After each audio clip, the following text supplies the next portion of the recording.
get Uncle Phil calmed down here a minute.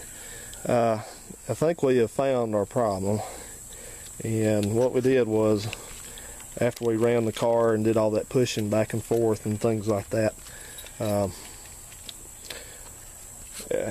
I ran the code scanner on it again, and it came out to a PO135, which I believe is a misfire code, which is not unusual. I was trying to explain to Uncle Phil that's just a symptom.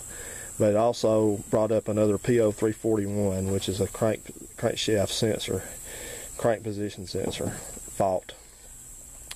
So the fact that it did this, rocking the engine back and forth, immediately told me from experience that it was not a problem with the sensor. It was probably a problem with some wiring somewhere. And sure enough, Uncle Phil's going to be good enough to run the flashlight here.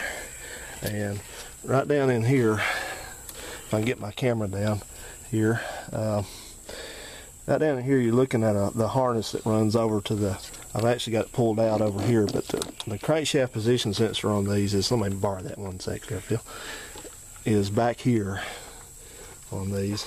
There he goes again. He's taking off. No, it's in my towel. It'll be all right, Phil.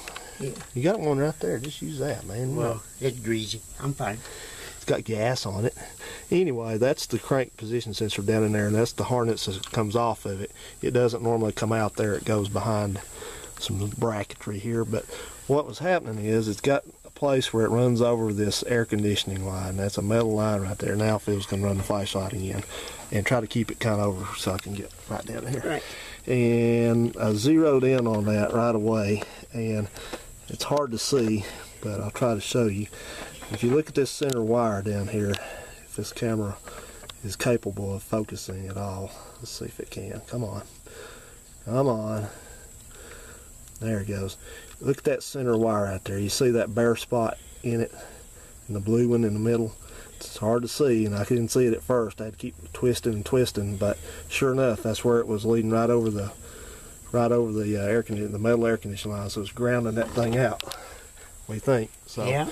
Now what we're going to do is we're going to tape it up and connect it all back together, and